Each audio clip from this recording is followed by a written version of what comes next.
Today, we're going to be talking about hot, steamy, dirty sex. I do it, you do it, your mom did it. No, really, she did, guys. I know it's an uncomfortable, but a true biological fact. Anyway, sex and Bitcoin. Now, this is a topic which you may not often think of, but one which I believe actually shows just how unbelievable cryptocurrency is in terms of empowering the individual. Bitcoin, while still far away from mainstream adoption, has found a nice home at the fringes of society, among the people who by necessity need Bitcoin. Specifically, today we're going to be talking about sex workers.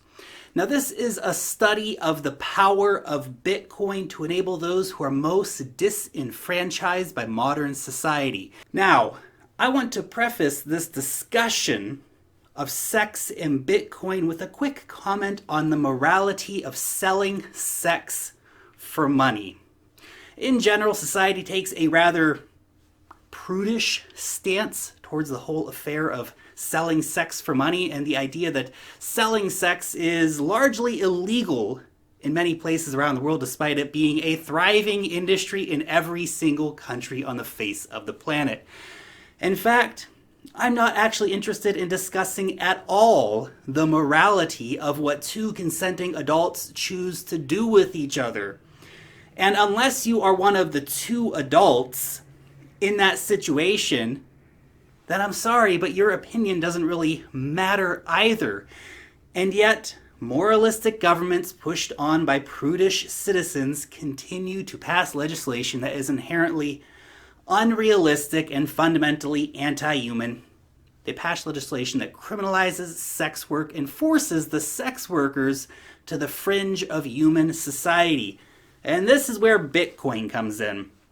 And that is what I am most interested about. I am interested in just how we can give the tools to the individual so that they can have personal financial sovereignty. How can we empower a fellow human, a human who has hopes and dreams and fears and just wants security and love? This is the story of Bitcoin and sex. And one other thing I think is really important to give a little bit of airtime to is that I'm not speaking about trafficked sex slaves here, which is a very different, although yes, related topic. Sex slavery is a horrible stain on our modern human society. Every year there are 2 million children who are exploited in the sex slavery industry, which is disgusting beyond belief. Globally, there are nearly 40 million people who are currently enslaved in a variety of industries, from things like charcoal and chocolate bean farming and brick making and child soldiers and fishing, and yes, of course, sex slavery. They make up around 5 million of the total of 40 million slaves. That is just beyond crazy, guys. Stop to think for a minute that there are 5 million men and women, people who could be your sister or your brother or your co-worker, who are in sex slavery right now. There are more people in sex slavery than the entire population of New Zealand. It's crazy. And none of those people want to be there. The trafficking industry relies on fear, violence, and intimidation. Fun fact for you, there are now more slaves existing in the entire world than the entire history of the transatlantic slave trade combined. In the USA alone, there are an estimated 400,000 slaves. In the USA, it's largely agriculture and sex. But as the numbers show, it is a truly global pandemic that is almost completely ignored at every level by corrupt governments. Trafficking for the international sex trade is nearly a $100 billion a year business. And yes, blockchain is being experimented with in order to help combat sex trafficking, but sadly, high demand for sex at the cheapest price possible keeps an unimaginably brutal system of exploitation in place. This video is not about sex slavery, though, but about the selling of sex between two consenting adults.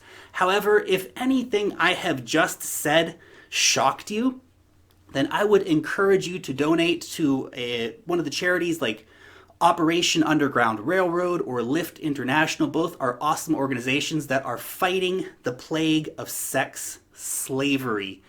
And honestly, guys, giving to organizations like this is one of the few things that you can go and spend your money on instead of Bitcoin, or maybe use your Bitcoin profits for, and not feel bad if the price changes tomorrow. Because these kinds of organizations need money today. These exploited boys and girls cannot wait for Bitcoin to go to the moon. And the 100x value in knowing that you helped rescue, even in some small way, even just one innocent child from sex slavery, or even better, prevented one from ever even ending up there in the first place, cannot be measured in Satoshis. Okay, guys, so we're talking about sex workers, we're talking about Bitcoin. Consenting sex workers. Now, perhaps the most important thing to point out here is that sex workers' rights are also human rights, and that sex workers frequently have their rights violated in almost every single country around the world. In total, there are as many as 40 million men and women selling sex for money around the globe. Remember, only 5 million of those total are sex slaves, so that means that there are 35 million fellow humans who, for one reason or another, decided to sell sex for money. And those people are regularly having their rights violated. Now, who are sex workers? It's a big range of people. Lots of professions involved here. It's from those who sell sex in the streets, to the high-class escort types, to cam girls and boys, to dominatrices, and every other type of fetish you can probably imagine.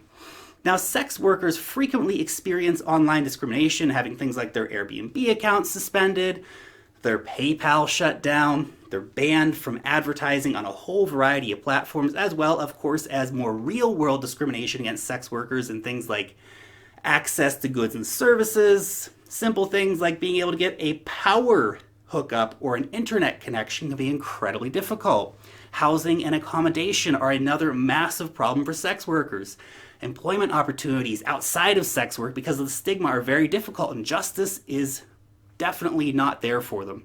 And of course, banking services. No credit cards, no mortgages, no loans, hell no bank accounts at all in many situations. If a bank suspects that you sell sex, you cannot get a bank account. And then of course there is in all of that, we have addition that we can get raped or beat or verbally abused and all this other kind of stuff. And yeah, Bitcoin cannot solve all of that, but Bitcoin can help with some of it. The discrimination against sex workers in finance is particularly where I want to focus this conversation. This financial discrimination is creating a situation which is forcing sex workers to have large amounts of cash in their homes, which, as you can imagine, is particularly risky since the industry obviously attracts violence and criminals and pimps and all these kinds of things who want to steal money from sex workers. And sex workers are great targets to rob for criminals because the thieves know that these people have lots of cash and that they are very vulnerable, since police are generally incredibly dismissive when a sex worker comes and says, "Hey, I've just been robbed." Even in countries where prostitution is legal, there is still massive discrimination in terms of finance, all of which is increasingly causing sex workers to migrate underground and to embrace the counter economy, to embrace Bitcoin. And for the countries where selling sex is illegal or restricted, then crypto helps keep sex workers safe from law enforcement via either pseudo-anonymous payments in Bitcoin or, of course, totally private payments with Monero or other cryptocurrencies. Sadly, of course, abuse exists at almost every single stage of the sex industry. Models are not being paid for films. Credit card chargebacks happen.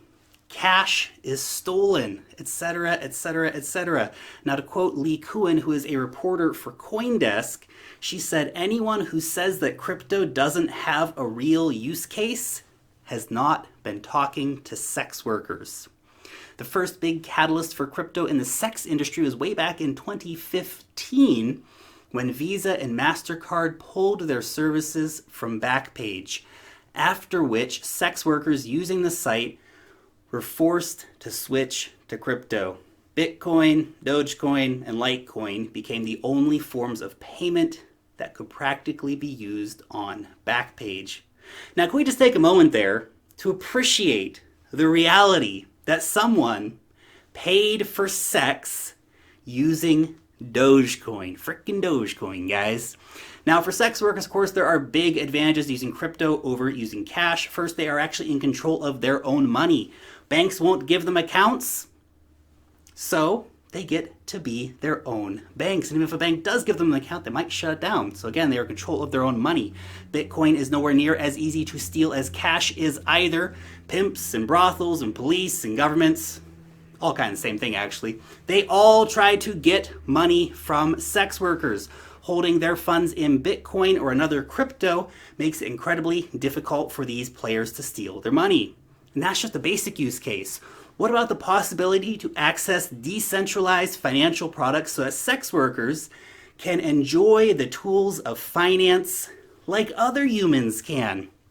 Using something like Maker, a sex worker can use any crypto that they've earned already as collateral to make a loan to themselves, because a bank is never gonna make a loan to a sex worker. What about insurance? Now just try getting any kind of insurance being a sex worker and you're gonna be turned down. It's not gonna happen. But a smart contract does not discriminate like that. Sex workers can take micro insurance for a variety of use cases, including things like medical insurance. What if they get beat up by a client, for example, and then they're unable to work for a week? Well, crypto could be there to help. What about a savings account? We all take that for granted, but again, no bank services for sex workers. But with crypto, a sex worker can get something like USDC and then loan it out using one of the many lending services to earn annual interest and actually build their wealth over time. And of course, even super simple things like payments can be a lifeline using crypto for these people, since many of them are denied access to basic things like credit card services. But with crypto, they can just make online payments securely and discreetly. Look, I could go on and on and on about potential use cases, but I think you guys get the picture here. Bitcoin exists to bring freedom of finance to everyone. Everyone. Bitcoin doesn't care about your race, about your religion, about your politics, about your nationality, nor what you do to earn your money. Bitcoin is already thriving on the fringes of society. Bitcoin will take the mainstream by storm one of these days, but until that happens, it's very encouraging to me to know that Bitcoin is giving power to the most downtrodden people in society in terms of being able to access finance. Bitcoin is the ultimate tool of financial self-empowerment.